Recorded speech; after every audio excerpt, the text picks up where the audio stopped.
evidentemente no vamos a tocar de nuevo. El asunto importantísimo, medular, del que todavía no habíamos hablado, era el demonio. Y para esta ocasión, para esta nueva edición de Lágrimas en la lluvia, hemos convocado a 4 personalidades, a 4 personas con las que podremos profundizar en el misterio del mal presente en el mundo. Paso a presentar a nuestros invitados de esta tarde. Está con nosotros don Juan José Gallego, de la Orden de Predicadores. Es catedrático emérito de la Facultad de Teología San Vicente Ferrer de Valencia, presidente nacional de la Sociedad Internacional Tomás de Aquino y exorcista de la Diócesis de Barcelona desde marzo de 2007. Ha sido también provincial de los dominicos de Portugal y Angola durante 8 años y provincial de Aragón durante otros 4. Don Juan José, muchísimas gracias por haber aceptado nuestra invitación. Gracias a vosotros por invitarme, que vengo muy contento aquí a estar con vosotros. Y está también con nosotros don José Antonio Fortea, es sacerdote de la Diócesis de Alcalá de Henares. Cursó sus estudios de teología en la Universidad de Navarra y se licenció en la especialidad de Historia de la Iglesia en la Facultad de Teología de Comillas.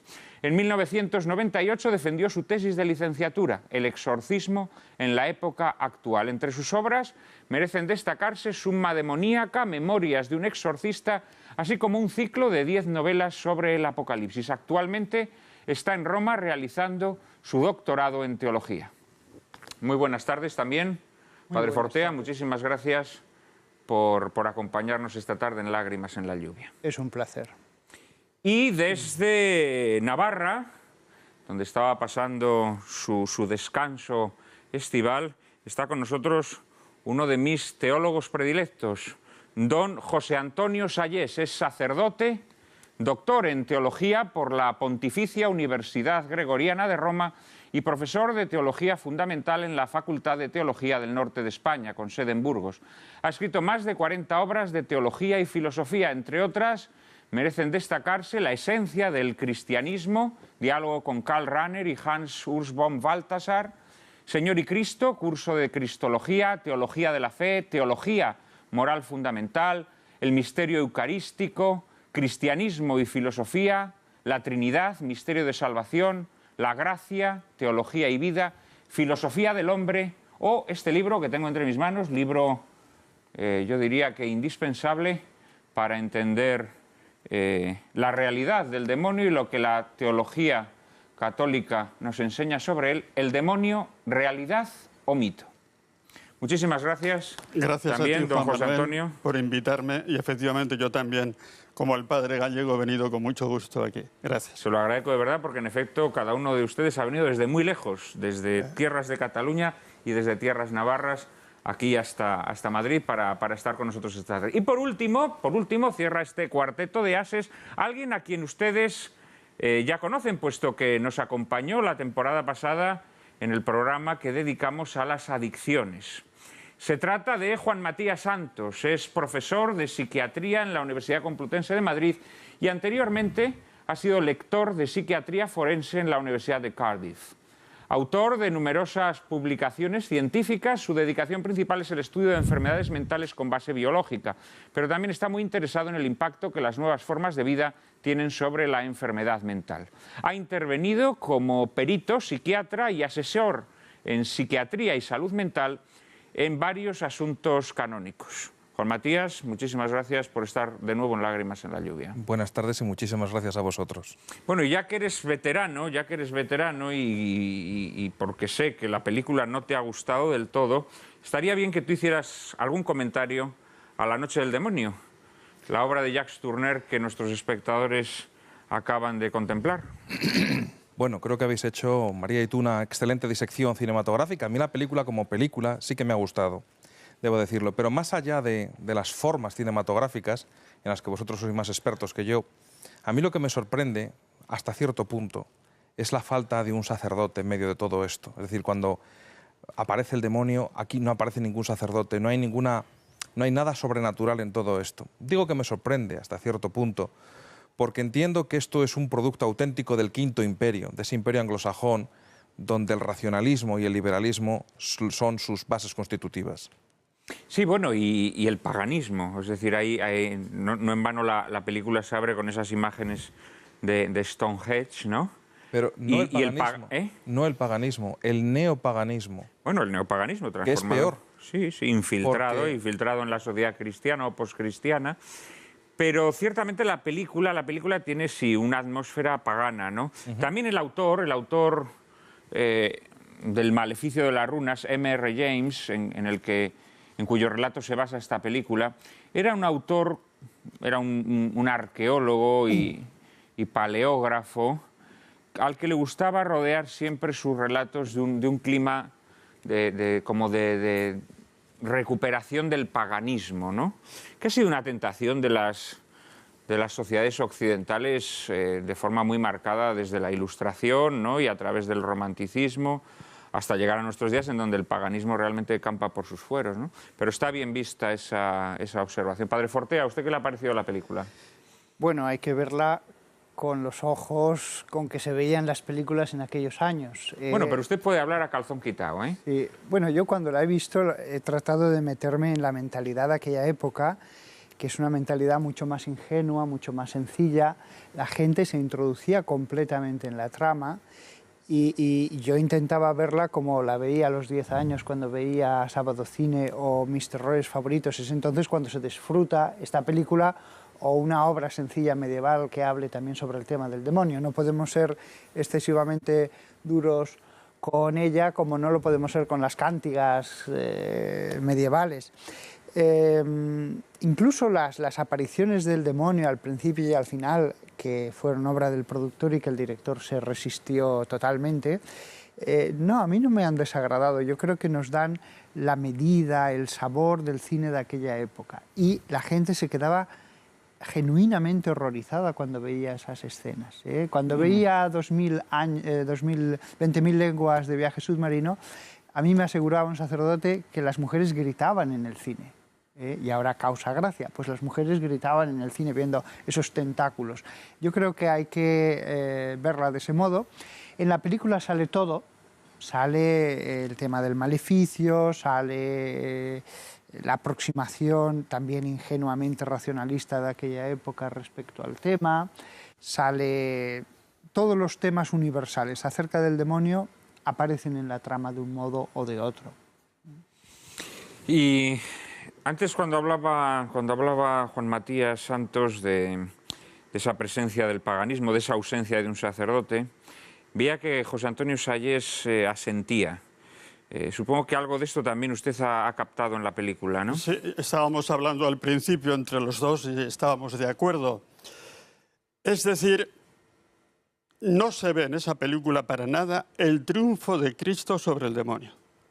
Es verdad que nosotros todos los que estamos aquí somos cristianos y que personas que son paganas pueden hablar también del demonio, ¿por qué no? ¿No es cierto? Pero también es verdad que el Evangelio es el texto que más nos habla del demonio, de toda la literatura. Y que por lo tanto una referencia al Evangelio, al triunfo de Cristo, pues tenía que haber parecido aquí de alguna manera. Él decía, Matías, que no se ve a un sacerdote. Yo diría que no veo a Cristo, que es peor. Entonces me resulta una película pagana. Y además en cuanto a las formas cae totalmente en tópicos. Por ejemplo, el tópico de dibujar al demonio en esa imagen con cuernos, eso es un tópico. Yo me he pasado la vida estudiando este tema, he estudiado los evangelios y jamás se describe en los evangelios la figura del demonio. El demonio se presentó a Cristo y le dijo, haz que estas piedras se conviertan en pan, pero jamás lo describe nadie. Eso de los cuernos y el tridente es un tópico y la forma como se trata la ouija también ahí, pues yo creo que es una caricatura también de lo que es realmente la ouija. Es decir, a mí no me ha satisfecho, tengo que ser sincero. Hombre, no obstante, también hemos de decir que esa representación iconográfica del demonio, que ciertamente no aparece descrito ni en los evangelios, ni yo diría que en ninguna otra obra de las Escrituras, porque es verdad que en el Apocalipsis sí hay descripciones del demonio como un dragón. El dragón, sí. Y sí es verdad que, bueno, en el Génesis, por ejemplo, está la descripción del demonio como una serpiente, ¿no? Pero también es verdad que esta representación del demonio que aparece en la película tiene mucho que ver con la representación iconográfica que desde la Edad Media se ha hecho, ¿no?, en la propia Iglesia, ¿no? Cuando uno ve los frescos pues, del siglo XV, del siglo XVI, ahí vemos muchos demonios representados aproximadamente como en esta película. Digamos que esto no es lo que a mí me parece más pagano o más... Bueno, en todo caso, la ausencia de lo cristiano es claro. Esta película la podía haber hecho un pagano perfectamente. Sí, ese ambiente sin duda alguna está ahí presente, ¿no?, el ambiente pagano. Don Juan José Gallego, cerramos esta ronda con usted.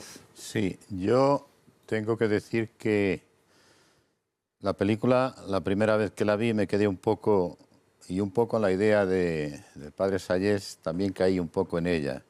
Pero yo diría que tiene el aspecto positivo del demonio, es un espíritu. Hay que intentar imaginárselo de una manera como podemos.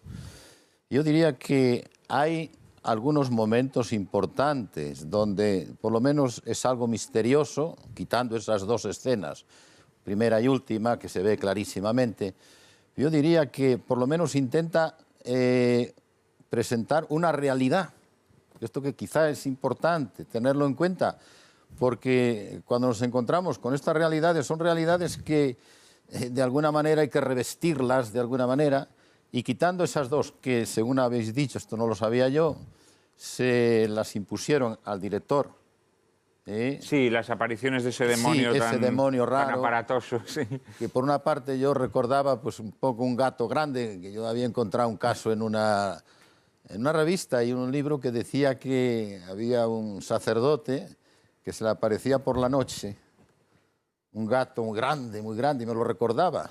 Y resulta que aparecía luego arañado por la mañana, hasta que analizando, viendo, etcétera, se dieron cuenta que no eran las uñas de él, era un aparato que tenía allí de no sé qué, y se lo arañaba a él, hasta que descubrieron, y esto me recordaba a mí un poco la atención que tenemos que tener en estas cosas, que a veces, si somos excesivamente proclives a decir que tal y tal, creo que hay que mirar con mucho... Y ahí descubrieron, esto no quiere decir que no exista el demonio, ni mucho menos, pero para mí hay un detalle ahí que sí que me llama la atención, que quieren un poco presentar algo, otra realidad que está detrás, que existe. Yo, en ese sentido, sería la parte positiva. Lo que decías tú, pues también es verdad.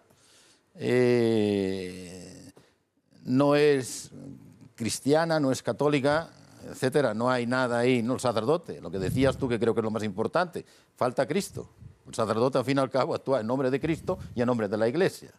Y no está ahí, pero yo sí que vería un poco positivamente esta realidad, que quiere pues hacer ver que hay otro mundo, hay otra realidad, algo que... Está pues tampoco debemos olvidar que la película viene de la pérfida Albión, viene de la Gran Bretaña, en donde el anticatolicismo está bastante extendido, sobre todo en determinados círculos, y es altamente probable que incluso se evitase que apareciera un sacerdote católico en la película, ¿no? No habría que... Antes de pasar, quería preguntar una cosa al padre Fortea, porque el padre Fortea ha hablado del maleficio. El maleficio es una invocación del mal que se hace para causar daño a otra persona. Eso, según la fe católica, es aceptable, es decir, es posible hacer maleficios, porque sabemos que se puede invocar al demonio, que el demonio puede tomar posesión de una persona, puede llegar a obsesionarla, puede llegar a colonizar su vida, pero ¿podemos dirigir el mal contra otra persona nosotros? Sí, hay que dejar claro, meridianamente claro, que la fe católica sobre el tema del maleficio no dice nada, ni una sola palabra. En toda la Sagrada Escritura no hay un solo versículo que hable si el maleficio tiene eficacia. Sí que aparece el maleficio mencionado unas cuantas veces, pero sin entrar en el tema por ejemplo, de la Gran Babilonia, se dice que extendió sus maleficios por toda la tierra, pero no se dice nada acerca de la naturaleza de las acciones invocando al demonio para dañar a otra persona. La mayor parte de los exorcistas suelen pensar que sí, que tiene efecto. Yo personalmente me muestro bastante escéptico. Creo que alguna vez, como excepción, puede Dios quizás permitirlo. me parece incluso hasta razonable para que se vea lo peligroso que es jugar con fuego, pero la fe católica no nos obliga a pensar nada acerca de esto. No hay un solo texto acerca de ello. Sí que nos quedan constancias de eclesiásticos en siglos pasados que creían, hasta en el Concilio de Elvira. Sí que hay constancia de clérigos que creían, pero la fe no nos obliga. Don José Antonio, es verdad que el magisterio no entra en lo del maleficio, pero leyendo al padre Amors, ¿os suena el padre Amors? Sí, sí, sí. Ha sido el exorcista de Roma durante muchísimos años, hasta hace 3 años que murió. Y él dijo tenía cosas muy interesantes, una además. experiencia enorme y dice, las posesiones diabólicas, esto lo dice todo el mundo, son más bien pocas. Pocas. Yo me limito fundamentalmente pues, a luchar contra la infestación diabólica. Y él habla de los maleficios como una posibilidad que él ha conocido. Entendido, tiene un libro donde habla de toda su experiencia y ahí él dice que indudablemente, sin que sea, ciertamente, ahí no entra el magisterio, ¿no es cierto? Pero él como exorcista sí que habla del maleficio como una posibilidad. Lo que ocurre es que de alguna manera yo creo que el maleficio choca con la teología, porque vamos a ver, el pecado es una acción libre del hombre. Es decir, el hombre libremente, digamos, elige el mal. Esta es la esencia del pecado. Claro, si aceptamos el maleficio, significaría que somos arrastrados al mal sin que medie nuestra voluntad, o que el mal nos golpea sin que nosotros lo abracemos. Esto es algo un poco terrible, porque de alguna manera rompería un poco la visión de la teología católica, ¿no? sobre la aceptación del mal y del pecado. Es decir, yo me he encontrado siempre con la mayoría de los autores que he leído que dicen incluso, teólogos buenos, exegetas buenos, que el demonio no puede eliminar la libertad del hombre. Eso es, digamos, el núcleo sagrado de la persona humana, que aunque esté incluso bajo la posesión diabólica, sigue manteniendo su libertad. La posesión diabólica en sí misma no es un pecado. Es una violencia que se le hace al hombre en el plano psíquico o en el plano físico, pero es una violencia. La libertad queda ahí tanto que una persona que está bajo la posesión puede buscar un exorcista, como en el caso que me tocó conocer a mí, en un caso que me gustaría exponer aquí. Luego lo haremos. Y en el maleficio, por supuesto, tampoco elimina la libertad del hombre. Ahí no entra más que Dios, y eso es muy bonito. Porque, digamos, hay un peligro de dar al demonio más poder del que tiene. Eso a lo largo de la historia ha existido y precisamente el Concilio Lateranense IV de 1215 tuvo que salir contra la teoría de los cátaros y albigenses que decían que había 2 principios absolutamente distintos y coeternos, el principio del bien y el principio del mal. Y el concilio dijo, nada de eso. Entendido, el demonio indudablemente fue creado bueno y por su propia voluntad se rebeló contra Dios. Y entonces la Iglesia tiene que intervenir muchas veces para decir eso, y es bonito. Es bonito que te diga un Santo Tomás, por ejemplo, con la mesura que tiene y la razón, que el demonio tiene un poder limitado, incluso en su conocimiento. Así es, me pedías la palabra, Juan Matías. Creo que el padre Sayés está sacando algunos temas que son muy interesantes y que me gustaría que abundáramos en ellos en algún momento del debate. Y este tema del gnosticismo. En el fondo, aunque es verdad Explícale a nuestros espectadores lo que es el gnosticismo. Bueno, pues que no lo confundan con el agnosticismo. Pues iba a decir esto, iba a decir que el problema de fondo quizás no sea tanto el agnosticismo como el gnosticismo. Y el gnosticismo es aquella teoría por la cual existen 2 principios, uno del bien y del mal, que están al mismo nivel. Y el problema es que no nos damos cuenta de ello, pero esta presencia del mal puesto al mismo nivel del bien permea muchas cosas. Para empezar, permea una que para mí es fundamental porque tiene una influencia básica, que es la de Hegel, con su dialéctica de lo negativo, y a través de Hegel pues, ha permeado, entre otras muchísimas cosas, la política. Y hay Eric Voegelin, tiene un libro hablando de la ciencia política y del gnosticismo acerca de esto, donde el principio del mal se equipara al principio del bien, y además es necesario. Es un principio del mal que, cual que mencionaba el padre Sayés, los cátaros y todos los gnósticos que en el mundo han sido, que son una sucesión ininterrumpida a lo largo de la historia, es quizás la herejía peor y desde luego la más exitosa, si se mira en su conjunto. Pues todos ellos dicen que la creación viene del principio del mal, que esa parte maligna es la que permite, es la que da la lógica activa, la lógica creadora de las cosas, es el demiurgo del que hablan los gnósticos. Y esto me parece una cosa que deberíamos reflexionar, porque más allá de la existencia del demonio, está la presencia del demonio en nosotros, en nuestras vidas. No quiero que se nos olvide también el tema de la tentación y del pecado, que es la acción más cotidiana y más normal del demonio. Y también deberíamos recalar en ello.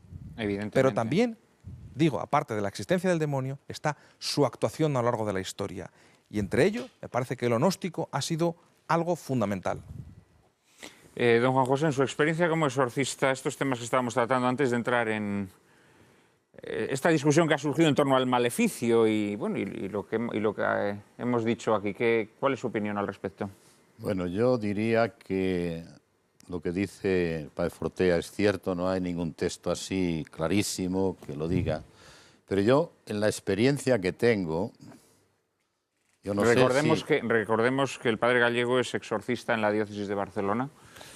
Yo diría que si no hay una cosa, diríamos, no se puede... Yo, por la experiencia que tengo, yo diría que lo hay, aunque solo sea psicológico, no sé si me explico. Es decir, cuando una persona, yo tengo un interés máximo, cuando viene una persona, primero intentar ver cómo es, cómo actúa, a ver si hay algún inicio de ahí, si viene de una secta satánica, si es alguien que, yo qué sé, se ha encomendado al demonio, que de eso hay mucho más de lo que creemos.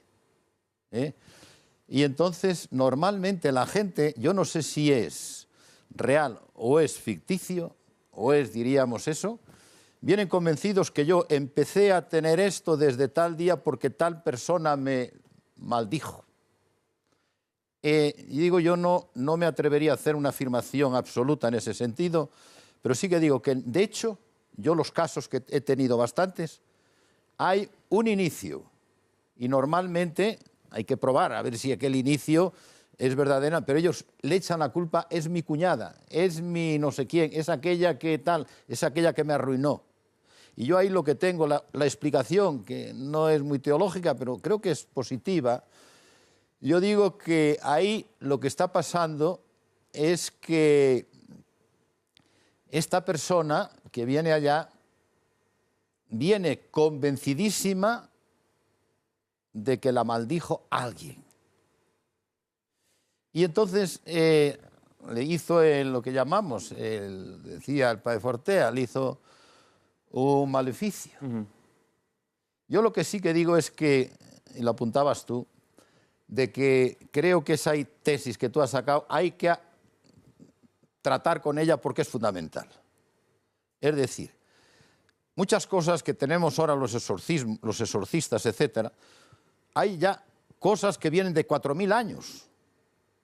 Porque la diferencia entre el exorcismo católico o cristiano y ese exorcismo que es mucho más antiguo está en dos puntos fundamentales. El demonio es criatura de Dios. Y el demonio no puede nunca contra nuestra libertad. Domina nuestro cuerpo, eso sí que lo hace. Porque yo me encontré con un caso de un muchacho que iban en un coche, iba su madre conduciendo y él iba en el asiento de delante. Y detrás su hermana. En un momento determinado él se echa encima de su madre, le coge el volante, da 4 o 5 vueltas el coche y no les pasa nada a nadie. Yo digo que ahí, y le digo luego, pero Francisco, ¿cómo has hecho esto? Si no era yo, si el cuerpo no dominaba mi cuerpo. Es decir, y ahí sí que hay, pero la libertad, el demonio precisamente sería un caso especial, como diríamos, por una purificación de Dios o por ayudar en alguna cosa. Hay santos que tienen estas cosas. Pero la libertad, esto es lo más grande, como la mayoría de los que dicen que están poseídos o que tienen influencias demoníacas, la mayoría de ellos se han encomendado ellos al demonio, pidiéndole, porque un muchacho que tenía yo me decía, es que me concedía pequeñas cosas, adivinaba, veía ciertas cosas y eso me venía bien hasta que un día ya descubro que entra dentro de mí y allí, ahí es terrible. Yo quería que estas dos cosas quedaran bien claras, de que es criatura de Dios, creado por Dios, que es lo que decías tú, que creo que es muy importante, y luego que la libertad no nos la quita nunca. Yo recuerdo también, y perdón, ya termino aquí, que cuando me nombraron a mí exorcista, una señora que es muy amiga mía, es pariente mía, dice, ay, Juan José, estoy preocupadísima, porque en la película del exorcista mató al cura, al demonio. Mira, no te preocupes, siempre puede ser, pero vamos, yo creo que estamos seguros. Y además yo lo primero que hago es protegerme con una oración que hay, que tú la conoces muy bien, la conocéis muy bien, de protección. Y entonces, digo, allí el sacerdote más mayor tuvo un paro cardíaco, pues con una impresión de estas, y el otro pues estaba atormentado por lo de su madre, que no la había atendido bien, etcétera, etcétera, y se tiró él por la ventana, pero no lo tiró el demonio. Ha quedado claro que el demonio no tiene un poder absoluto sobre nuestra conciencia ni sobre nuestros actos. Tiene un poder grande, evidentemente. Y después de la publicidad vamos a saber un poco más sobre él. Quién es, cómo actúa en nuestras vidas, cuál es su fin y cuál su derrota. Será después de la publicidad. No nos dejen, por favor.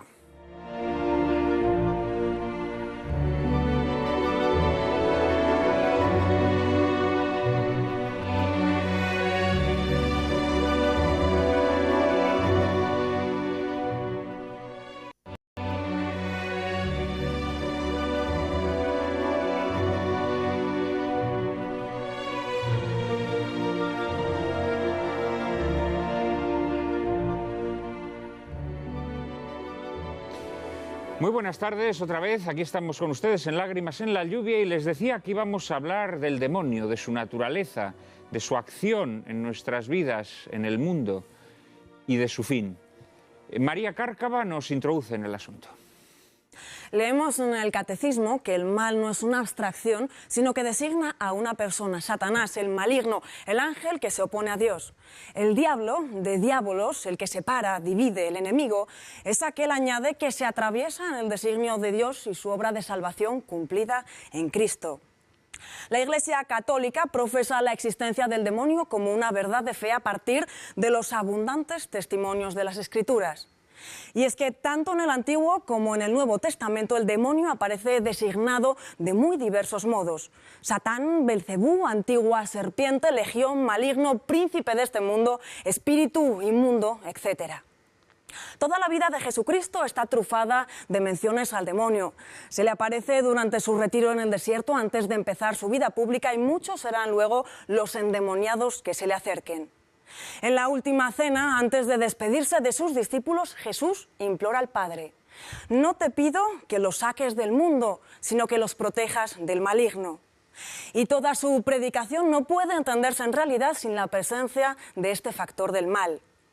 La tarea terrena de Cristo fue la de combatir y destruir la acción diabólica en el mundo, otorgando al hombre el instrumento para liberarse de ella, su muerte y resurrección. En el Apocalipsis leemos que al final de los tiempos el demonio será definitivamente derrotado y arrojado al lago de fuego y azufre. Pero antes de su derrota final, según nos explica San Pablo, seguirá incitando al pecado y presionando al hombre para inducirlo al mal. Nadie está libre de su acción, tampoco la propia Iglesia, en la que tantas veces se ha infiltrado el humo de Satanás, como nos recordaba en célebre frase el Papa Pablo VI. ¿De qué medios se sirve este príncipe del mundo para desplegar sus asechanzas? ¿Cómo y cuándo actúa? ¿Quiénes son sus víctimas predilectas? ¿Cómo combatirlo? ¿Basta negar su existencia para apartarlo de nosotros o, como sostenía Baudelaire, esta negación es ya en sí misma una astucia diabólica para seducirnos mejor? Nuestros invitados seguro que esta tarde tienen la respuesta. Don José Antonio.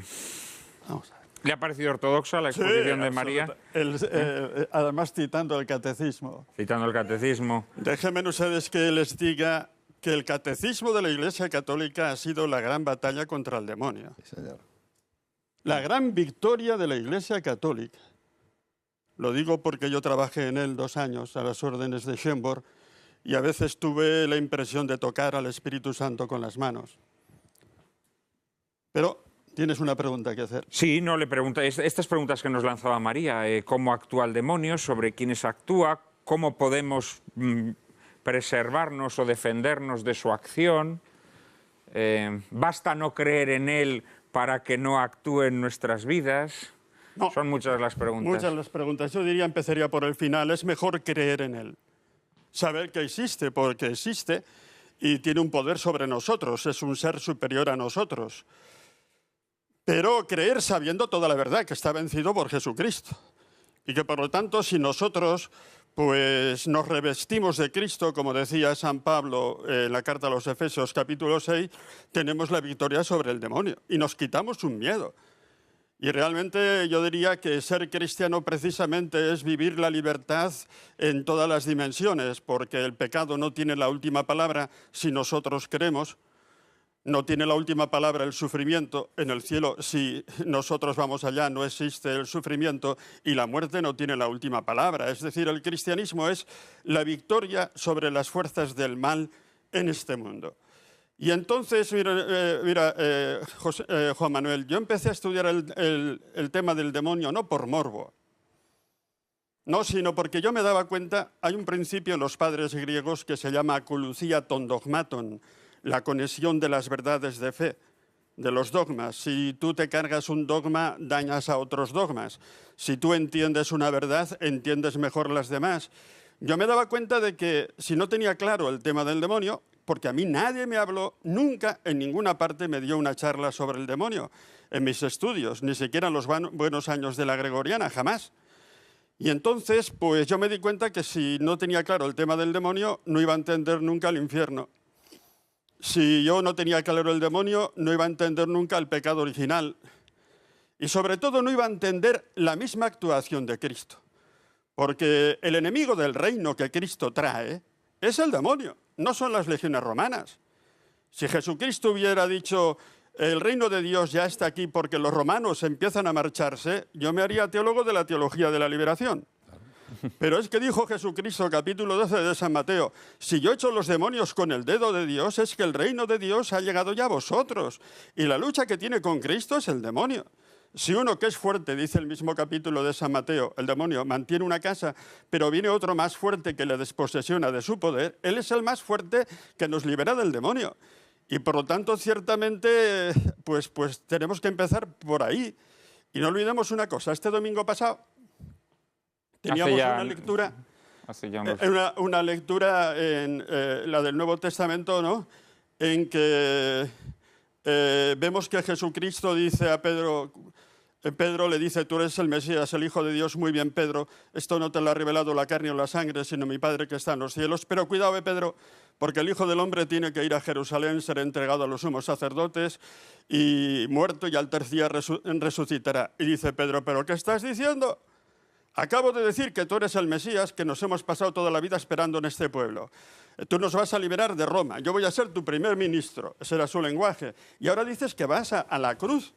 Un Mesías que va a la cruz no puede ser el Mesías viene a triunfar. ¿Y qué le dice Cristo? Apártate de mí, Satanás. ¿Por qué le llama Satanás? Porque el demonio precisamente fue a tentar a Cristo ofreciéndole el triunfo. Haz que estas piedras se conviertan en pan, Lucas 4. Y nos decían antes, esto era una tentación de gula. No, los judíos estaban esperando que cuando llegase el Mesías iba a hacer los grandes milagros que Yahvé hizo en el desierto, en concreto en el maná. Si tú haces este milagro, todo el pueblo te aclama como Mesías político, nacionalista, y yo te doy el triunfo de este mundo. ¿Entendido? Pero no obedezcas al Padre, no vayas a la cruz. ¿Entendido? Y entonces San Lucas capítulo 4 nos dice que el demonio le dejó hasta otro momento oportuno, y eso es el momento de la cruz, de la obediencia al Padre. Lo que quería el demonio es ofrecerle el triunfo de este mundo a Cristo, ¿entendido? Y apartarlo de la obediencia al Padre, de ese sacrificio que nos iba a liberar a todos del poder del pecado, del sufrimiento y de la muerte.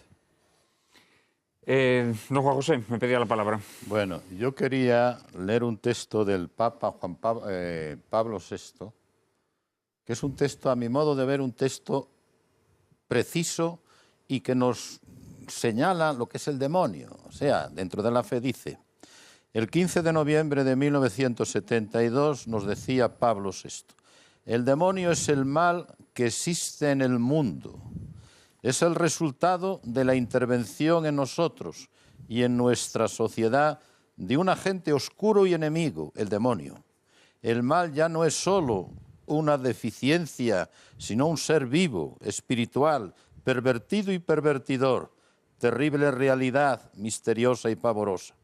Y aquí viene la frase: se sale del marco de la enseñanza bíblica y eclesiástica todo aquel que rehúsa reconocerla como existente. E igualmente se aparta quien la considera como un principio autónomo, algo que no tiene su origen en Dios, como toda cultura, como toda criatura, o bien quien la explica como una pseudo-realidad, como una personificación conceptual y fantástica de las causas desconocidas de nuestras desgracias. Y continúa con la siguiente frase: el demonio es el enemigo número uno, es el tentador por excelencia. Sabemos que este ser oscuro y perturbador existe realmente y sigue actuando. Es el que ataca con su sofística el equilibrio moral del hombre, el pérfido encantador que sabe insinuarse en nosotros por medio de los sentidos, de la fantasía, de la concupiscencia, de la lógica utópica o de las confusas relaciones sociales para introducir en nosotros la desviación. Claro, lo que pasa es que aquí nos podríamos preguntar, bueno, entonces, si el Papa Pablo VI nos dice que quienes niegan su existencia fuera de la doctrina, están fuera de la doctrina, también nos podríamos preguntar, oye, ¿por qué los curas desde los púlpitos no nos hablan del demonio? ¿Por qué en las catequesis no se habla del demonio? ¿Por qué la Iglesia ha dejado de predicar sobre el demonio? Esta sería una pregunta que nos podríamos hacer, ¿no? Tienes toda la razón. Don José Antonio me pide la palabra también. Sí, por refrendar lo que tú has dicho. ¿Por qué Pablo VI escribió esa página tan bella sobre el demonio el 15 de noviembre de 1972? Pues porque él había dicho una frase ese mismo año, 1972, en la fiesta de San Pedro y San Pablo, en el Vaticano. Dice, ¿qué ha pasado en la Iglesia?, decía Pablo VI. La frase la aludía ella a María. Resulta que nosotros con el concilio pensábamos renovar la Iglesia, darle un espíritu fuerte, transformar este mundo, y nos ha venido una crisis en la cual no esperábamos ninguno, y dijo aquella famosa: el humo de Satanás ha entrado en la Iglesia. Se rieron de él. Yo era entonces estudiante en la Gregoriana, y los periódicos pues se rieron de él a carcajadas. Y él calló, era tímido, y el 15 de noviembre escribió esa catequesis que para mí es la página más bella, más profunda que se haya escrito nunca sobre el demonio. Sí, estoy de acuerdo totalmente. Padre Fortea, no sé si está de acuerdo en esto que decía yo antes, ¿no? Que la Iglesia o muchos sacerdotes ya tienen rubor a hablar del demonio en sus sermones, en sus predicaciones. En las catequesis no se habla del demonio, no digamos nada en los libros de texto que estudian los niños de lo que antes era la doctrina católica, lo que antes se llamaba doctrina católica en las escuelas. ¿A qué se debe este temor a hablar sobre el demonio? Yo he de decir que a este programa he invitado a teólogos que se han negado a aparecer porque consideran que hablar del demonio que no tiene sentido. ¿A qué se debe este veneno racionalista metido en el seno de la propia Iglesia? Bueno, yo siempre disculpo a mis compañeros cuando a veces tienen ciertas reticencias a considerar al demonio como un ser real, porque muchos de ellos es lo que les han enseñado en las facultades de teología, y entonces ellos de buena fe ya están imbuidos de esa idea de que es algo mitológico. También les imbuyeron esas mismas ideas respecto a muchos milagros de Jesús. Lo que pasa es que con el tiempo ellos mismos se han dado cuenta que aquellas visiones extremistas pues no se sostenían con la fe. Aunque yo soy comprensivo, desde luego, yo siempre digo lo mismo. Si creemos en Dios, creemos en todo lo que Dios ha revelado. Es decir, hasta el más pequeño detalle que Dios nos ha revelado, debemos creerlo. Creer en Dios implica necesariamente creer en su mensaje. Por lo tanto, nosotros no somos dueños del mensaje.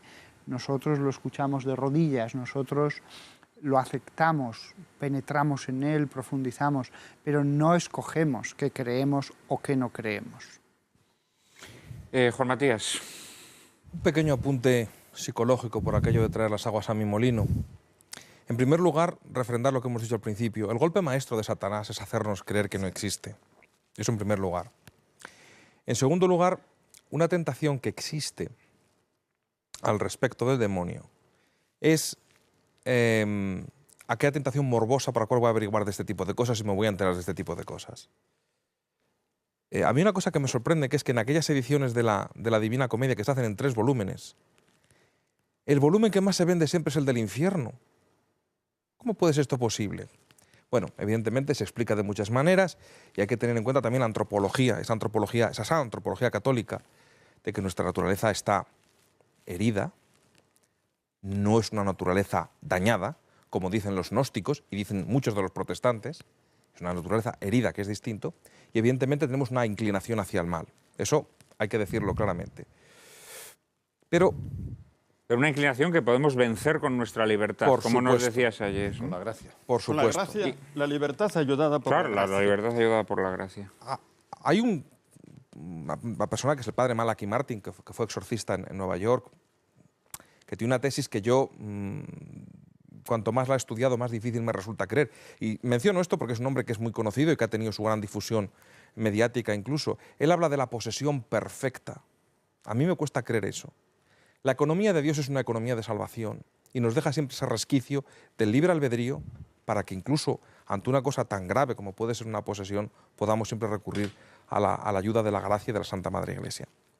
Pero otro tema que quería decir es que en el mundo moderno esa falta de prédica que hay de los novísimos, y que eso incluye también evidentemente el tema del infierno, y como se ha mencionado antes, para entender el infierno hay que entender el demonio, pues nos está haciendo cada vez una religión, nuestra religión se está volviendo cada vez más horizontal, más plana. Entonces, esto evita en tener en cuenta que hay una dimensión vertical, pero ojo que hay una dimensión hacia abajo.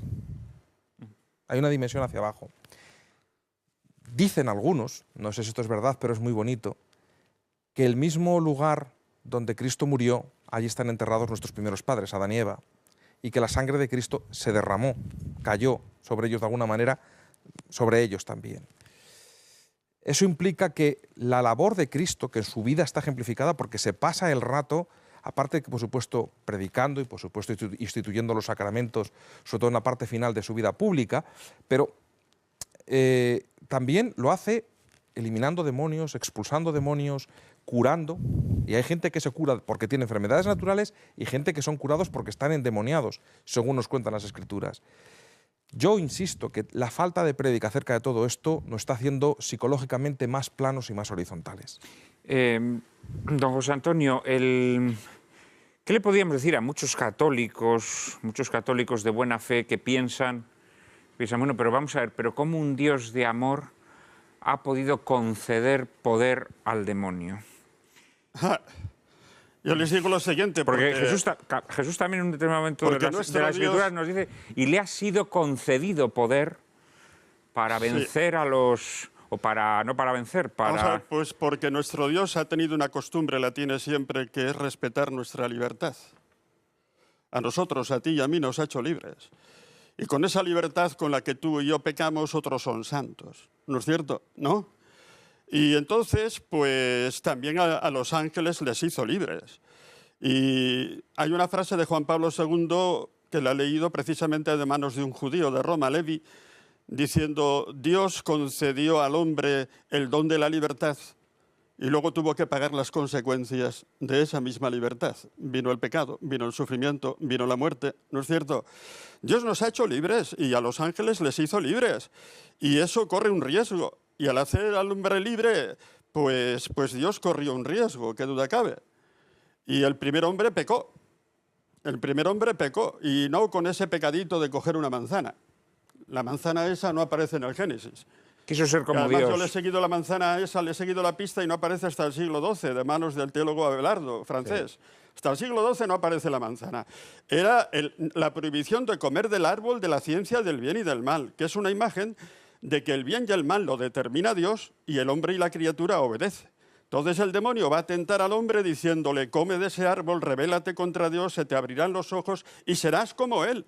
Pero decide tú el bien y el mal por ti mismo. Ese es el pecado original, que es el pecado más actual de nuestro mundo.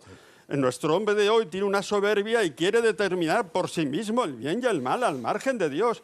Y por eso le molesta a Dios. Yo el otro día, hablando con unos ateos, les dije una cosa y luego dije, Dios mío, me he pasado aquí. Les dije, si vosotros en el fondo creéis en Dios, lo que pasa es que os fastidia que exista. No. Porque si Dios, y se lo dije con otra palabra más fuerte que se usa en mi tierra, os fastidia que exista. ¿Entendido? ¿Por qué? Porque si Dios existe no podríais hacer lo que estáis haciendo. Y entonces en el fondo sois creyentes. Como tú decías en un artículo de aquellas muchachas que hicieron aquella provocación al Santísimo en una universidad de aquí, ¿no? Esas chicas eran creyentes, porque claro, si uno blasfema es porque cree. Nadie cree más, nadie cree más. Indiferentes, no harían eso, ¿no es cierto? Lo decías tú en un artículo, muy bien. Y entonces, indudablemente, el hombre tiene esa tentación de terminar por sí mismo el bien y el mal al margen de Dios, y eso es lo que le lleva a pecar. Sí, señor. Y esa es la raíz del pecado original. El pecado de Adán y Eva no era coger una manzana. Esos tópicos que se nos han metido, ¿no es cierto?, era otra cosa, era una rebelión contra Dios. Era la soberbia de encumbrarse en el... Dios corrió un riesgo porque nos quiso hacer libres. Es la soberbia de querer encumbrarse en el trono divino, ¿no? Se te abrirán los ojos y serás como Dios. El demonio es listo. Sin embargo, es muy interesante porque efectivamente el pecado demoníaco por excelencia es la soberbia. La soberbia. Sin embargo, el demonio, como decía yo antes en la introducción, nos quiere humillar con los pecados de la carne. Él, que es un espíritu y es totalmente ajeno a los pecados de la carne, pues la lujuria o la gula o... En definitiva, los pecados propios de la carne son ajenos al demonio. Sin embargo, él nos humilla, digámoslo así. Es que el pecado demoníaco por antonomasia es la soberbia. Y el primer pecado no fue un pecado de lujuria, fue de soberbia. Pecado de Adán y Eva. Y ese es el más gordo de todo. El pecado de Hitler no era el sexo, era su soberbia. El pecado de muchos de nuestros políticos es la soberbia, querer determinar el bien y el mal por sí mismos. Ojo, el pecado más fuerte sigue siendo siempre el de la soberbia. Sin duda alguna. Juan Matías. Que nuestra sociedad, el pecado fundamental de nuestra sociedad es también la soberbia y el orgullo. Quiero decir que se planteaba antes en las preguntas que nos lanzaba María, ¿qué nos hace más proclive? Pues yo creo que esta sociedad moderna sí que nos hace más proclives a la influencia demoníaca, que raramente o rarísimamente, afortunadamente, será a través de cosas tan tremendas como la posesión.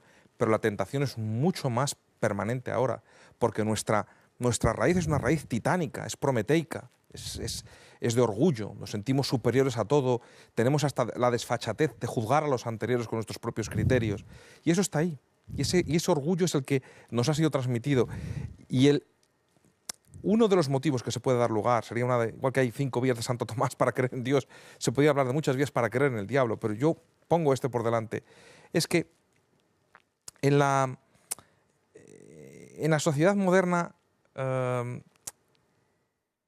esa acción directa de la soberbia tiene una táctica, tiene una estrategia que se ha venido ejecutando históricamente. Y es muy difícil pensar que un hombre haya podido ejecutar eso, o ni siquiera un grupo de hombres.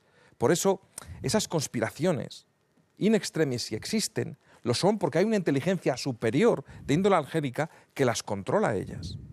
Sí, a eso me refería también en la introducción, lo que creo que es importante. Hay mucha gente de buena fe, incluso católicos, ¿no?, que dudan o no creen en el demonio y, sin embargo, siempre están pensando que existen extrañas conspiraciones, extrañas conjuras a nivel planetario, ¿no?, que hace pues que las instituciones políticas actúen de determinada manera, que los organismos internacionales diseñen unas políticas de determinada manera, y siempre la gente quiere buscar quién es el que manda, quién manda detrás de estos peleles que tenemos como políticos o que tenemos como los grandes magnates de los medios de comunicación o de las grandes empresas o de la banca.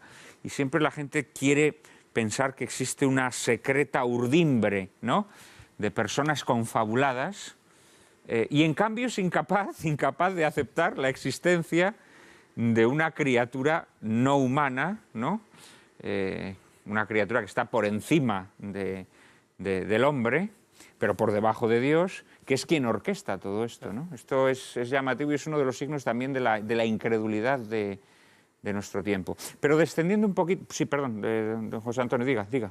Es que tú decías antes, ¿y por qué realmente pues, hay sacerdotes que no se atreven ya con estos temas? Hay una tremenda ignorancia y también una tremenda cobardía. Es decir, hoy en día no se estudia a fondo las cuestiones. Es penoso, por ejemplo, pues que sobre el pecado original hoy en día nadie se pone a escribir, a estudiar. Que no se estudian ni las vías de Santo Tomás. O sea, si esas 5 vías valen o no valen, hasta qué punto valen, hasta qué punto no valen, eso tampoco se mete hoy en día para dilucidarlo nadie. Y entonces, pues hay una ignorancia grande, hay miedo a que te rechacen, que te digan que eres un carca, que no estás a la altura. El sacerdote es un hombre muchas veces acomplejado. Entendido, tiene un complejo dentro, no se atreve a hablar de determinados temas porque dicen, pues eso, tienes que ir contra corriente y entonces indudablemente hay en la Iglesia, y lo digo porque esto lo conozco, hay cobardía y hay ignorancia. Lo que pasa es que creo que más allá de la debilidad puntual de sacerdotes, que son seres humanos como lo somos todos, yo creo que hay algo más, Y yo creo que hay un determinado momento en la historia de la Iglesia en el que la Iglesia, por querer, digamos, dialogar con las corrientes de pensamiento imperantes de cuño racionalista, en un determinado momento considera que hay temas que chocan demasiado con ese racionalismo triunfante y rampante, ¿no? Que hay verdades de la fe, dogmas, que resultan excesivamente, digámoslo así, chillones, ¿no?, ante ese racionalismo aplastante. Y entonces, efectivamente, se deja de hablar del demonio, pero es que se deja de hablar del pecado original, se deja de hablar de la segunda venida de Cristo, se deja de hablar de la resurrección de la carne, se deja de hablar del infierno, es que se deja de hablar de muchas cosas, hasta el extremo que la religión queda reducida a una especie de ética, ¿no?, para desenvolverse por el mundo, ¿no? Ética que además, faltándole la fuente del bien, pues se convierte en una ética absolutamente inmanentista. Y es que al final hasta los propios creyentes podemos quedar contagiados por esa soberbia de dictaminar nosotros mismos lo que es bueno y lo que es malo, lo que es pecado y lo que no, porque además también ocurre que oímos muy poco hablar del pecado. El pecado es otra palabra que ya prácticamente ha sido excluida, de la predicación, ¿no? Y esto es algo que, claro, indudablemente va haciéndonos daño poco a poco. Don Juan José me pedía la palabra. Sí, yo quería remachar una idea que el padre Sayés sacó, y es el tema de la libertad. El Evangelio pues dice, Dios no condena, eres tú quien te condena. Dios te da todas las posibilidades, pero tú tienes que poner tu parte. Movido por Dios, ciertamente, pero tienes que dar tu parte. Y entonces hasta cierto punto, eso tiene una cierta explicación. Dios te ofrece a ti la posibilidad, te dice, yo te lo doy para que tú, a través de la gracia, naturalmente. Y entonces, ¿qué hacemos nosotros? Le damos la espalda a Dios. Dios no nos condena en ese sentido. Somos nosotros los que, porque la libertad está en el fondo. Yo uno de los primeros artículos que publiqué, luego me lo tradujeron al portugués, era precisamente cómo se puede explicar el mal. Es un misterio y Santo Tomás ya lo tienen todos los teólogos, etc. Y decía que la explicación más racional es que somos libres. Y lo que tú decías, Juan Manuel, de que se equivocó Dios, no se equivocó. Lo que pasa es que Dios, sabiendo lo que iba a pasar, tiró para adelante, porque la libertad es lo más grande que tenemos. Y entonces es una cosa que hoy día, la libertad en la teología moderna, en muchos sitios, ha desaparecido. Ha desaparecido en el sentido, ¿por qué? Porque lo comentábamos ahí entrando, un poco el sentido, por ejemplo, de la teología y la filosofía moderna. Pues es que no hay, vivimos pues dentro de una fe, diríamos, laica, una fe que no es fe, porque la fe cristiana es fiarse de Dios, pero hay que tener una idea más o menos general de lo que es Dios, porque si ya de Dios tienes un deísmo, etcétera, no entra nada. Por eso dice San Pablo que hay que creer que Dios existe y que es remunerador. Pero hoy día la teología estamos en un momento muy difícil, yo me jubilé el año pasado, y precisamente el problema está en que no hay raíz humana en la filosofía, es decir, o sea, ya empezamos toda esta filosofía moderna que ha negado, diríamos, la racionalidad, la filosofía racional, etcétera, que no llega a todo, pero es un punto de arranque para el resto, donde podemos, cuando no tenemos un punto de apoyo. Yo creo, don Juan José, ya que usted es de la orden de predicadores, yo he reflexionado mucho sobre las razones por las que han ocurrido esta serie de cosas en la Iglesia, en la teología, y al final he llegado a la conclusión de que la raíz de todo está en el abandono de Santo Tomás. Pues sí. Es decir, creo que hay un momento en el que la teología católica, también por comerciar con el mundo, pues se abraza a las sucesivas teorías filosóficas que van fluyendo, al idealismo, al personalismo, al no sé quéismo, y venga otro ismo, y pa'lante más ismos, y renuncia al realismo de Santo Tomás, ¿no? A la capacidad de ver a Dios y de descubrir a Dios en las obras de la creación, ¿no? Y pasa a ser una teología en donde Dios es una idea que está dentro de nosotros, y a partir de ahí yo creo que es cuando verdaderamente se infiltra el humo de Satanás del que hablaba Pablo VI, y donde se infiltra el gran pecado demoníaco que es la soberbia, ¿no? Don Juan José, tenemos que ir cerrando este bloque. Sí. Una frase solo. Eso que dice de Santo Tomás, yo últimamente ahora soy el presidente nacional de la SITA. La SITA es Sociedad Internacional Tomás de Aquino. Y precisamente yo soy de los fundadores en Roma, y yo estoy convencido que muchos problemas que tenemos hoy día, lo que pasa es que ya no se conoce a Santo Tomás porque en muchos sitios ya no se estudia. Ya. Y yo he tenido es una gracia de los últimos años, yo tenía la asignatura Introducción a Santo Tomás. Ya. Era muy poco, pero por lo menos yo quería que salieran con una idea muy distinta de lo que se oye por ahí. Que vean que tenéis que estudiarlo y tenéis que daros cuenta que hay cosas que tienen una fuerza enorme. Y a esto termino con esa frase de Chesterton. Chesterton dice, creo que es en la obra de Santo Tomás, o no recuerdo ahora, dice, cuando entramos en la iglesia nos manda a quitar el sombrero, pero no la cabeza. Un segundo, Don José más. Antonio. Yo, de respecto del tomismo, diría lo siguiente. A mí me formaron en el caos. Mis primeros años de estudio tuvimos una crisis tremenda en el seminario de Pamplona con la teología de la secularización que llegó allí en aquellos años, que no tenía nada que ver con el Concilio Vaticano II, pero que se nos decía que era la auténtica interpretación del Concilio Vaticano II. El Vaticano II había hablado de la legítima autonomía de las realidades temporales, Gaudium et Spes 36, lo que llamamos hoy en día sana laicidad. Y aquí se nos venía con un laicismo total que nos arrancó la fe. Entonces yo después tuve que descubrir a Santo Tomás porque no lo conocía. Ahora bien, yo Santo Tomás, yo diría, no es el dogma de la Iglesia. Hay cosas que se pueden mejorar en Santo Tomás y que somos libres. Es decir, las 5 vías de Santo Tomás, yo tengo que mantener, porque me lo manda la fe de la Iglesia, la capacidad racional que el hombre tiene de conocer a Dios como creador a partir de las realidades de este mundo. Eso es un dogma del Concilio Vaticano I. ¿Entendido? Ahora bien, yo puedo decir, con esas 5 vías, yo con esta tengo una dificultad, pero se puede desarrollar más esta. Hay una sana libertad, ¿no es cierto? Pero en el tomismo había un sano realismo Ahí está el de problema. fondo que no lo encuentro en Rahner. Rahner tiene una teoría del conocimiento que es idealista, y esto no me dejan decirlo por ahí, porque es el gran tabú. No se lo dejan ¿Entendido? decir, pues en Lágrimas No. en la lluvia lo puede decir sin No, ningún problema. Y yo he sido alumno de Rahner, he discutido con él en clase, y dijo, eso es idealismo, señor Rahner. Para Rahner el ser está aquí. Claro. Y para Santo Tomás todo lo que existe tiene un propio ser porque tiene una sustancia creada por Dios. La diferencia es enorme. Y el otro que hoy en día está de moda pues es la fenomenología, que tiene su raíz en Husserl, que tampoco llega a la objetividad. Por eso aquella Sí, porque discípula considera suya, que no podemos penetrar en la Edith realidad Stein- verdadera Edith del mundo. Stein, se cansó de Husserl y le dijo, a ti quedas majo. Yo me marcho porque no aguanto más. Y se marchó porque aquella mujer era lista, de verdad. Y detrás Pues ese de todo creo yo. eso está Hegel. Tenemos que Detrás tenemos de que todo esto está Hegel. tenemos Llega al que principio de contradicción. y detrás está Kant y detrás. Bien, pero con estos dos yo creo... Pero en cualquier caso yo creo que ese abandono de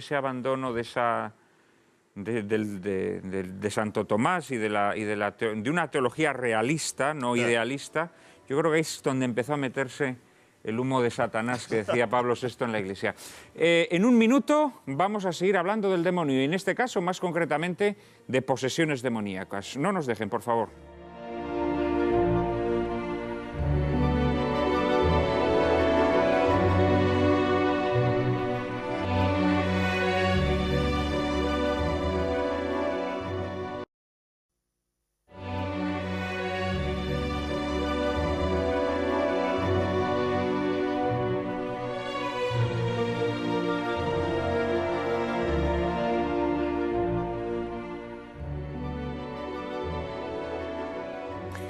No es la forma más habitual de intervención del demonio. Aquí lo dijimos antes, lo dijo Juan Matías Santos, que naturalmente la forma más habitual es la tentación, ¿no? Ese pecado que se nos ofrece. Pero en casos extremos, el demonio puede tomar posesión de los seres humanos. María Cárcava nos introduce en el asunto. Entre las formas a través de las cuales el demonio ejerce su influjo, como decía Juan Manuel, no la más frecuente desde luego, pero sí la más espectacular y temible, se cuenta la llamada obsesión o posesión diabólica. Los casos de posesión demoníaca que hallamos en los evangelios son en verdad numerosos. Jesús expulsó demonios en circunstancias muy diversas y encargó a sus apóstoles que no descuidaran esta misión. Siguiendo el mandato de Cristo y la práctica de los apóstoles, la Iglesia a lo largo de su historia nunca ha descuidado en su enseñanza a los fieles la prevención contra los ataques de Satanás. Pero puesto que las posesiones demoníacas se prestan a falsificaciones, cuando no a confusiones con trastornos mentales y enfermedades psicológicas, la Iglesia ha reglamentado minuciosamente la práctica del exorcismo. Así lo determina el Código de Derecho Canónico. Sin licencia peculiar y expresa del ordinario del lugar, nadie puede realizar legítimamente exorcismos sobre posesos. El ordinario del lugar concederá esta licencia solamente a un presbítero piadoso, docto, prudente y con integridad de vida. La Congregación para la Doctrina de la Fe, en una carta dirigida a los obispos, enseña que fuera del exorcismo practicado en el bautismo, es preciso proceder con suma prudencia, determinando con certeza los casos de posesión. En 1999, para adaptar el rito del exorcismo a las reformas litúrgicas establecidas en el Concilio Vaticano II, la Congregación para el Culto Divino autorizó un nuevo ritual de exorcismos. En él se ofrecen criterios e indicios que permiten llegar con prudente certeza a la convicción de que se está ante una posesión diabólica. Entre estos criterios indicados se encuentran hablar palabras de lenguas desconocidas o entenderlas, desvelar cosas escondidas o distantes, demostrar fuerzas superiores a la propia condición física, y todo ello con una aversión vehemente hacia Dios, la Santísima Virgen, los santos, la cruz y las sagradas imágenes. Las prácticas satánicas y la proliferación de sectas han hecho más frecuentes los casos de posesión demoníaca de lo que nos pudiéramos imaginar. Y no faltan tampoco psicólogos y psiquiatras que, ante casos en los que descubren elementos que la mera ciencia no puede explicar, remiten a sus pacientes a un exorcista. Seguramente nuestros invitados podrán instruirnos mucho más sobre esta inquietante y poco conocida realidad. Padre Fortea, que está usted muy callado esta tarde. Está usted muy callado. Hay un acuerdo tan esencial entre todos que tampoco podía decir mucho más. Bueno, usted se ha dedicado toda una vida al estudio del demonio y también de las posesiones diabólicas o demoníacas, ¿no? Que son ciertamente excepcionales, pero no tan infrecuentes como la gente se piensa, ¿no? Bueno, sí, yo cuando estaba haciendo la tesina, hace ya años, tenía pelo en la cabeza hasta aquí, en aquella época, pensaba yo que había un caso de posesión en una diócesis cada 100 años o 200 años. Esa era mi idea, honestamente, es lo que pensaba. Y después, cuando acabé la tesina, fue cuando empezaron a llegar casos enviados por sacerdotes de mi misma diócesis. Y después de todos estos años, que llegaban casos de toda España, sí que puedo decir que cada año, pero hablo de toda España, que somos muchos millones de habitantes, aparecían 5 casos nuevos de posesión demoníaca. O sea, descartados los casos pues, de trastornos mentales, etcétera. Descartados todos los demás casos. Sí que había 5 o 6 casos de perfecta posesión, es decir, que el demonio tomaba posesión de ese cuerpo y lo movía a voluntad.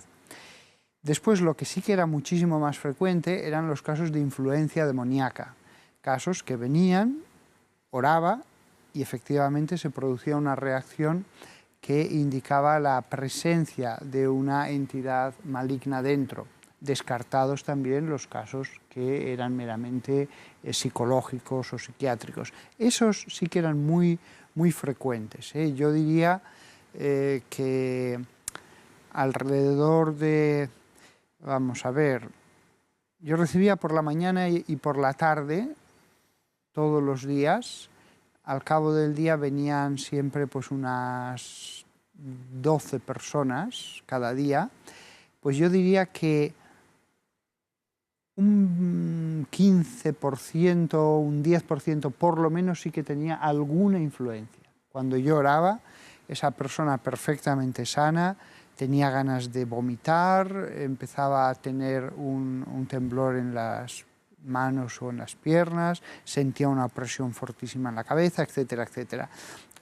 Es erróneo lo que se suele decir que la mayor parte de las personas que van a los exorcistas son personas con trastornos psiquiátricos. Eso no es verdad. La mayor parte de las personas que van a los exorcistas son personas con dudas, con temores, que quieren hablar con alguien que sepa, alguien que sea especialista, para salir de esa duda.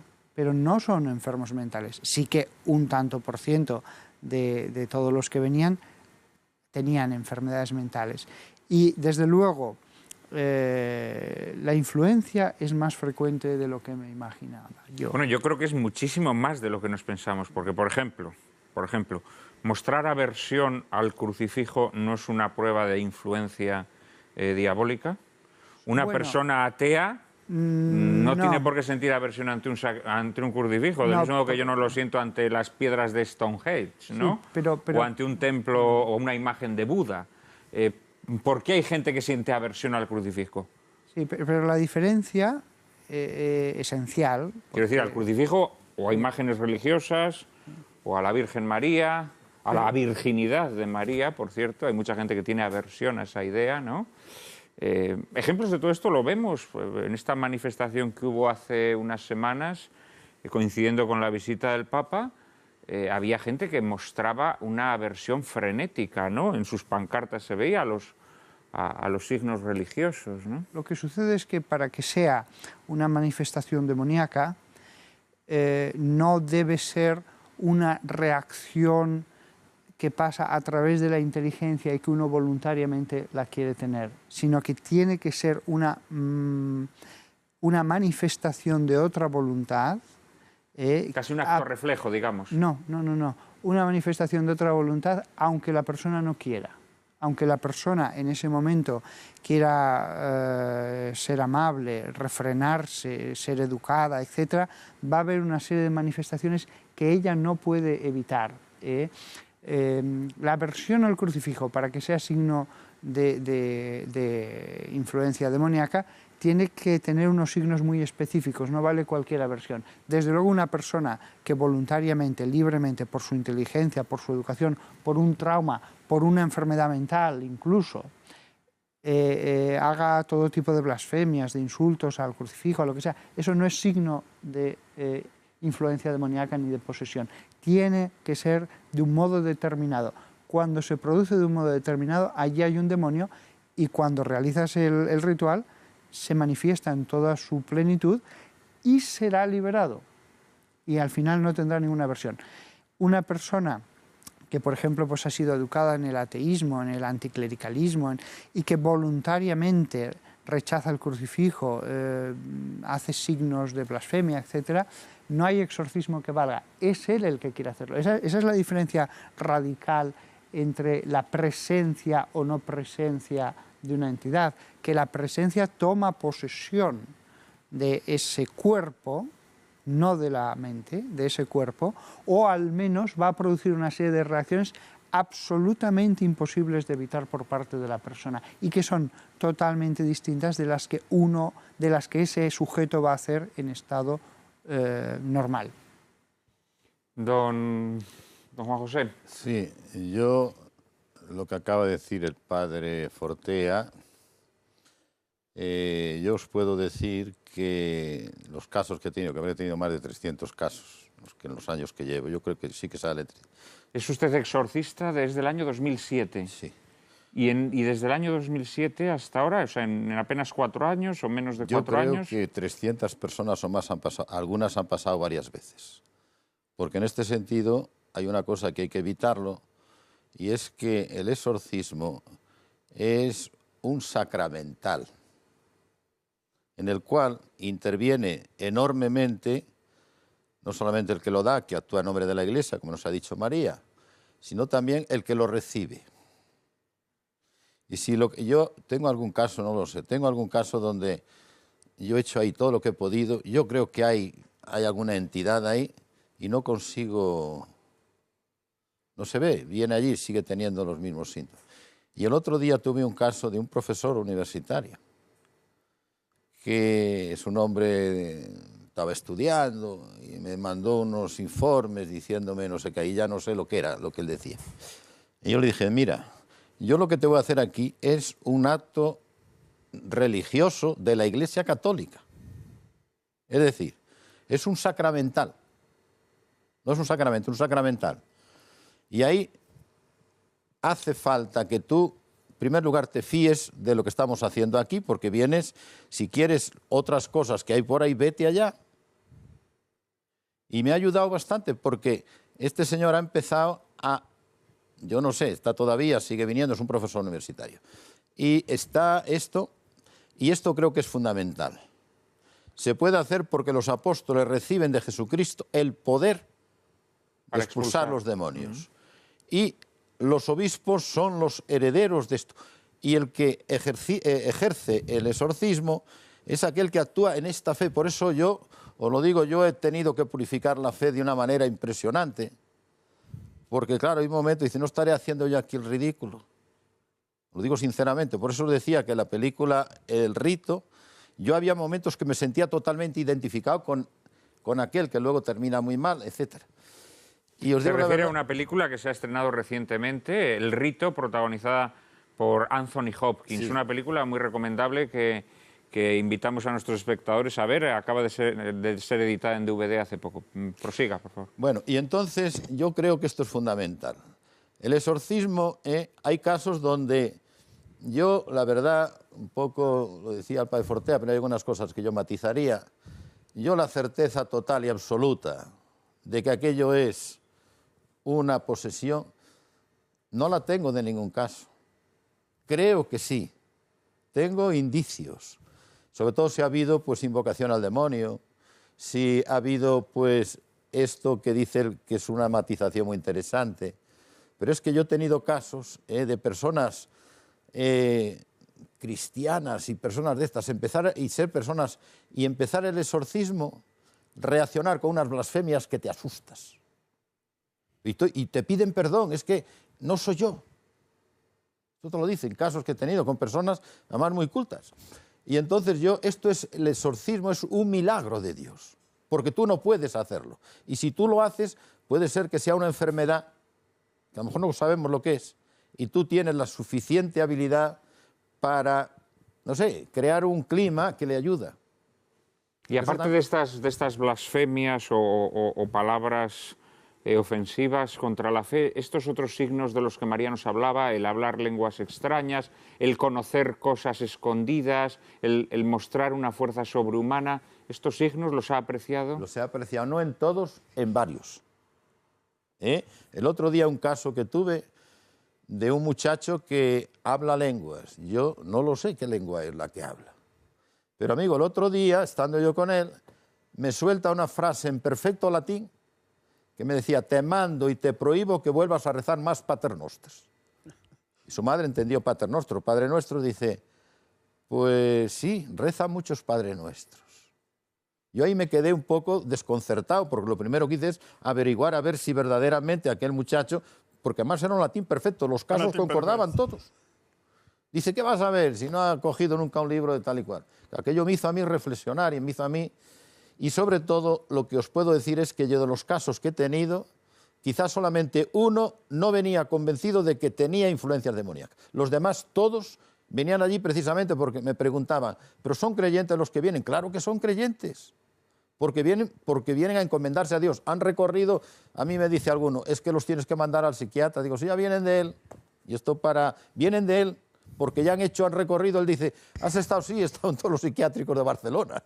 Y entonces me decía uno, que esto sí que es interesante, me dice, mira, cuando vamos al psiquiátrico sabemos que no nos van a hacer nada, nos van a cargar de pastillas. Y vamos a salir peor, porque lo primero que hacemos, cuando llegamos allí, pues empezamos a ver cómo es el señor que dirige aquello y cuál es. Nunca se nos ocurrirá decirle nada de lo que nos está pasando, porque si le decimos algo nos meten allá y nos cargan. Eso me lo han dicho a mí gente joven, que verdaderamente es un problema. Y luego, que adivinan también los tenemos. O sea, esto que dice el padre Fortea, pues sí. Ahora, yo os digo la verdad y lo digo y lo he dicho en todas partes. Yo certeza total, absoluta, no lo tengo nunca. Yo sé que existe el demonio, que el demonio tienta, y si ves una serie de síntomas, etcétera, etcétera, pero eso que dice eso, que no se puede aplicar el exorcismo, si no tiene la certeza total, es que yo no habría hecho ningún exorcismo. Padre Fortea, ¿usted sí ha tenido la certeza de estar ante una persona posesa? Sí, o sea, no cabe la menor duda de que el sentido común ante algunos casos no deja lugar a dudas de que eso es un caso de posesión como los que se dicen en el Evangelio. ¿Qué signos son los más habituales en un poseso, a su juicio? Pues no son los casos que la gente suele... No son los signos. ¿No son estos casos que María ha dicho, el hablar lenguas extrañas? No son los signos que la gente suele pensar, y esto ha sido muy discutido entre los exorcistas en las reuniones que hay a lo largo del mundo. Un caso de posesión no suele el primer día que llega allí hablar lenguas distintas, tener conocimiento de lo oculto o andar por las paredes y cosas así. No. Hay algún caso, alguna vez, que da un signo preternatural, pero es raro. Y la experiencia normal de los exorcistas no es esa. El padre Amorth lo dice claramente en su libro al hablar de, por ejemplo, la crítica que le hace a Balducci. Dice, esa no es la experiencia normal de los exorcistas. La descripción de los casos de posesión razonable es la que nos encontramos en los evangelios. Llegaban allí y tenían una manifestación de furia, de rabia, caían al suelo, podían blasfemar. Eso es lo normal. Alguna vez hay conocimiento del oculto, alguna vez otro caso puede hablar otra lengua, alguna vez otro caso puede tener una fuerza que digas, esta sí que es sobrehumana, pero muy pocos casos. Lo que sí que nos da la seguridad es el conocimiento, y aquí el psiquiatra me imagino que estará de acuerdo. Ahora le vamos a preguntar al psiquiatra. El conocimiento profundo de la persona y el decir, sí, esta es una persona completamente sana, con una psique razonable, mantiene un conocimiento de la realidad perfecto, un sentido común impecable. Y sin embargo, cuando comienzan las oraciones, da una serie de signos que no aparecen en las películas, que no aparecen en la literatura común. Signos a veces muy sutiles, que tampoco es cuestión de decirlos en la televisión para que todo el mundo ahora los imite, pero son signos que incluso muchos que empiezan en el campo del exorcismo no conocen. Y son signos muchas veces corporales, muy leves. Si esa persona tuviera un trastorno histriónico, si tuviera una paranoia que iba a imitar, ya puestos a imitar, aunque sea subconscientemente, imitamos el menú completo. Vamos a tratar de convencerle al exorcista de que estoy poseso, pero no se va a pasar 2 horas en que el exorcista le pregunte, ¿siente alguna cosa? Pues no, padre, solamente esto que le he dicho, este pequeño signo. Esos casos son seguros de que hay una influencia. Y de esas sí que hay muchas más que posesiones. Hombre, leyendo los evangelios, ciertamente los endemoniados no hacen no hacen actos sobrehumanos, no demuestran una fuerza sobrehumana, ni hablan lenguas extrañas, pero creo que hay un rasgo que sí que identifica al endemoniado en el Evangelio, y es que cuando leemos los Evangelios, entre los hombres que tuvieron la oportunidad de conocer a Cristo, solamente San Pedro hace una declaración más clara de cuál es la naturaleza de Cristo que un endemoniado.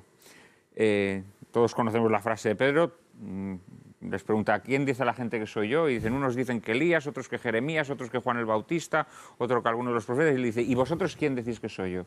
Y entonces Pedro solamente dice, tú eres el Mesías, el Hijo de Dios vivo. Pues en una declaración tan rotunda, solamente la da un endemoniado en la sinagoga de Getsemaní, donde está predicando Jesús, que le dice, sé quién eres, el Santo de Dios. Es decir, el endemoniado tiene una capacidad para reconocer... La sinagoga de Cafarnaún. Perdón, de Cafarnaún, de Getsemaní, qué tonto, de Cafarnaún. Le dice, eres el Santo de Dios. Capítulo 1 de San Marcos. Efectivamente. Y esto es una declaración, es decir, lo que nos muestra el Evangelio es que el endemoniado tiene una conciencia perfecta de Dios, de su naturaleza. Sí, pero otras veces los posesos no manifiestan al exterior ni una gran teología, ni una gran conciencia de Dios. Bueno, este endemoniado tampoco dice gran cosa, dice, eres el Santo de Dios. El rasgo definitorio de la posesión es ese estado en el que se manifiesta otra voluntad moviendo el cuerpo como quiere. En los evangelios, todos los casos de posesión que se nos describen, salvo aquel que echa espuma por la boca y salvo el caso de los dos endemoniados de Gerasenos, el resto es eso. Es simplemente una persona que al ponerse allí no puede ser contenida, empieza a gritar, empieza a decir cosas, se pone furiosa, hay que sujetarle o cae al suelo. Nada más, nada más. Esto es una cosa que hay que convencer a muchos que toman sobre sí el ministerio del exorcismo, que creen, por las películas, que tienen que, poco menos que andar por las paredes o que vomitar clavos. El antiguo ritual de exorcismo, en los pre-notanda, daba una serie de signos de posesión.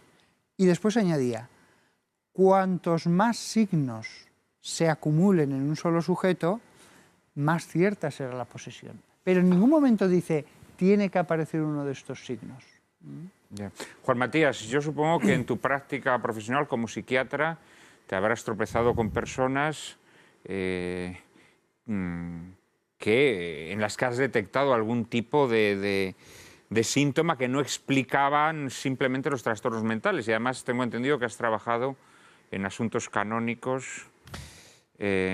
Afortunadamente en mi práctica profesional, así dijéramos directa, no he tenido ningún caso, pero sí que es verdad que alguna vez se me ha requerido para dar una opinión o una segunda opinión en alguno de estos casos, puesto que la Iglesia hoy día es muy cuidadosa con esto. Creo que se han mencionado, por lo menos datos fundamentales se han mencionado aquí. Hay una serie de signos, dijéramos, que los mencionó, los enumeró muy bien María al principio, pero yo quiero insistir en lo que ha dicho el padre Fortea. Quizás una de las cosas fundamentales que exista sea el desdoblamiento de la personalidad. Una personalidad que puede ser aparentemente normal, pero que enfrentada a los sacramentales, enfrentada a la oración, enfrentada a la presencia de una imagen de la Santísima Virgen o un crucifijo, lo que sea, reacciona. Y a veces la reacción puede ser muy notoria, como el caso de blasfemias o de furia incontrolada, pero a veces pueden ser reacciones finas. No olvidemos nunca que el maligno, por su propia esencia, tiende a ocultarse. A él no le interesa estar allí, no le interesa ser detectado.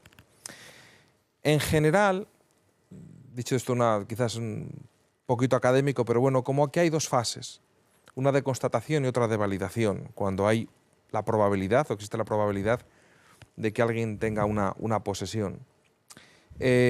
Los médicos, los psiquiatras, el ritual romano dice que haya un médico que se ha experimentado en este tipo de cosas o que tenga algún conocimiento, solemos intervenir en la primera, la fase de constatación.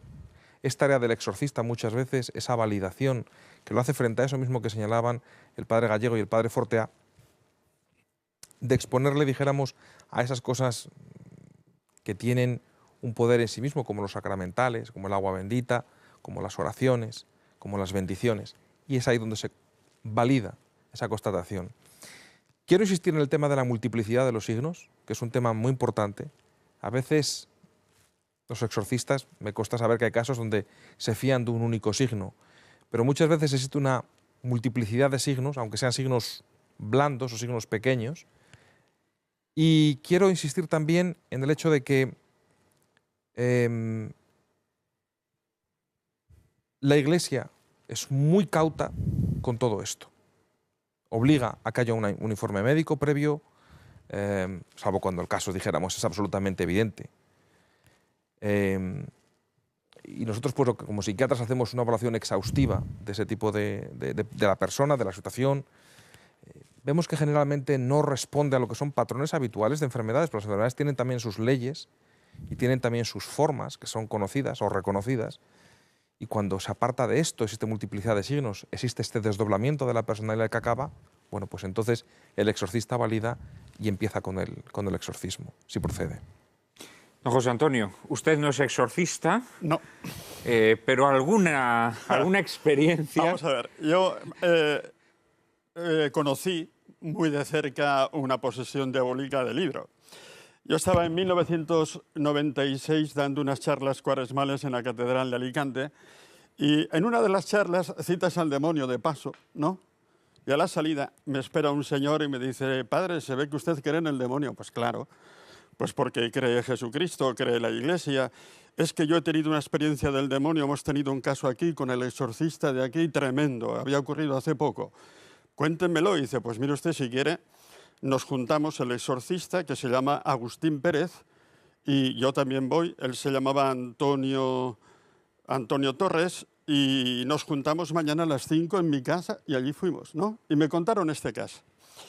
Este era el exorcista de la diócesis, don Agustín Pérez. Era pequeñito, muy sano, un hombre delicioso, bueno, y el caso fue el siguiente. Había en Alicante una muchacha de 20 años llamada Rosarito, que le venían unos ataques y se ponía a blasfemar, se tiraba por el suelo gritando, echando unos espumarajos verdes, blasfemando. Fue a un psiquiatra de la ciudad y le dijo: "Wow, yo de esto no sé nada, vaya usted a otra psiquiatra que es cristiana a ver si le dice". Y esta cristiana le dijo: "Yo tampoco, vaya usted al obispado". Y el obispado le dijeron: vaya usted al párroco de San Blas, don Agustín Pérez, que es el exorcista de la diócesis, a ver si puede hacer algo. Y se presentó allí. Y dice, y viene la chica, la describía, tenía 20 años, guapa, de tez morena, y llevaba abrigo, era el 20 de febrero.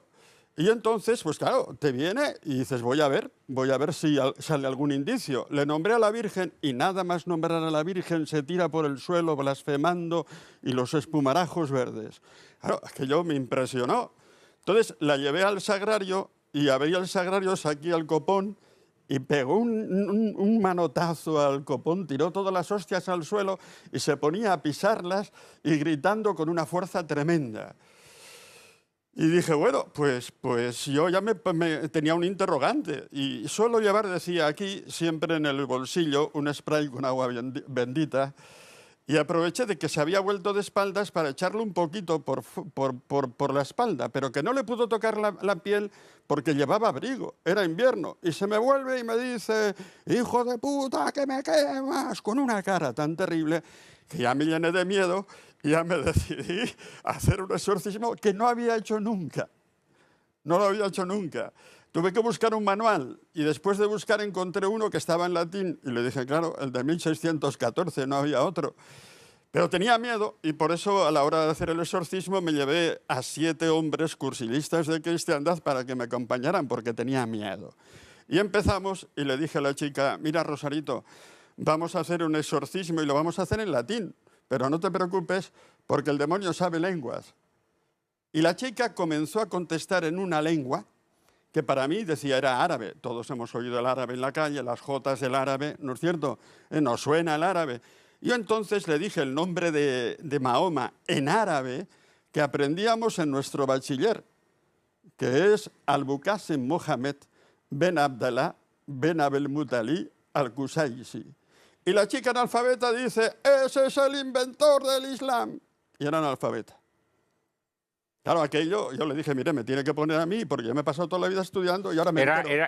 Y además era teóloga, porque lo de inventor del Islam tiene su Bueno, gracia. si no La dijo expresión inventor del Islam fundador del Islam. tiene su gracia. O sea, Ya te veo. es una broma teológica Bien. muy buena. Entonces, yo le dije, ese nombre de Mahoma, póngamele un papelito porque yo no lo conocía. Y me lo escribió en un papelito, Al-Buqasim Mohammed ben Abdallah ben Abel Mutali al-Qusaisi. Y era analfabeta la chica, aquello ya era, pues digamos, un indicio muy fuerte, ¿no? Porque eran... Bien, entonces, ya hicimos 2 sesiones, no pasó nada, y entonces interviene Antonio Torres, este señor, y dice, bueno, en esa segunda sesión yo llevaba un crucifijo en el bolsillo como cursillista de cristiandad y se lo enseñé y me pegó un manotazo. Me tiró el crucifijo al suelo, lo pisó y me miró con unos ojos que esa expresión que decimos en español, ponerse los pelos de punta, no sabía lo que era hasta ese momento. Pasé un miedo terrible. Y en la tercera sesión, plaf, se desplomó, cayó al suelo. Y entonces el cura le dice, bueno, Rosarito, ¿quieres un vaso de leche? Sí, por favor. Alguien salió a un bar, se tomó el vaso de leche, la levantaron a la chica y dices, pues mira, si quieres te confieso. Y dice, sí. Y me dijo don Agustín que era una de las confesiones mejores que había oído en su vida. Bueno, pues entonces le dio de comulgar. Y le llevó al copón que había tirado por el suelo y le dio de comulgar de aquellas hostias y comulgó. Y desde entonces dice, viene a misa de 12 todos los domingos a misa de 12 esa chica y comulga. Ese es el caso. Bien, casos que seguramente podríamos seguir alargando este programa porque a verlos haylos. Y estoy seguro que en todos ellos sacaríamos enseñanzas provechosas, ¿no? En la Epístola de Santiago se nos dice que los demonios creen y tiemblan, ¿no? De manera que una persona que es poseída por el demonio, desde luego, el que luego se convierta, no me parece nada extraño, ¿no? Puesto que precisamente por haber estado poseído por el demonio puede haber tenido un conocimiento más perfecto, como lo tienen los demonios, de las realidades divinas, ¿no?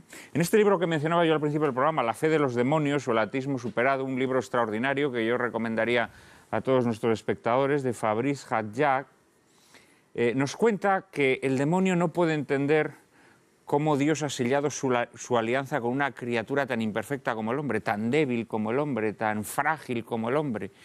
Y que el demonio se pregunta, ¿por qué no lo ha sellado conmigo, que soy mucho más perfecto que él? Ese hombre es muy inteligente. ¿Por qué no lo ha sellado conmigo?, se pregunta el demonio, ¿no? En su soberbia. Solo 2 palabras. Nosotros sabemos que los demonios eran ángeles que pecaron. Eso lo dice la carta de Judas, no tiene más que un capítulo. El segundo capítulo de la segunda carta de San Pedro, segundo capítulo, y el Apocalipsis, ¿no? ¿En qué consistió esa rebelión?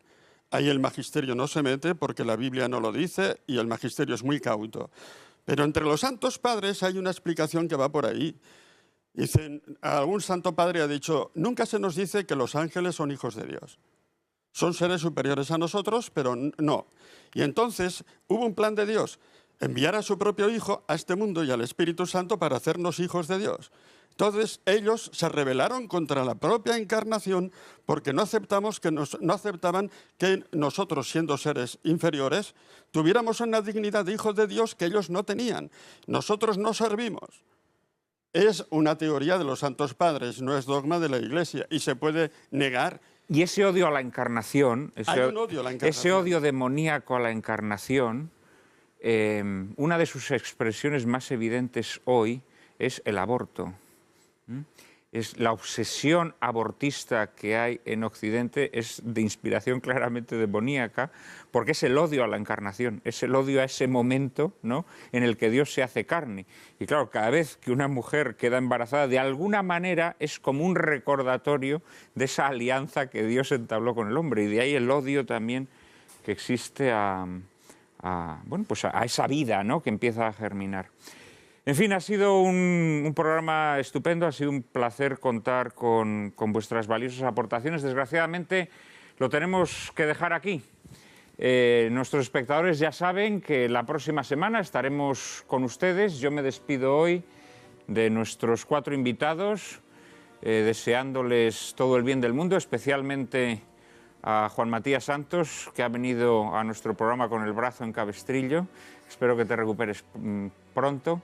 Y en apenas un minuto, María Cárcava y yo mismo les anticiparemos el asunto de nuestro próximo programa.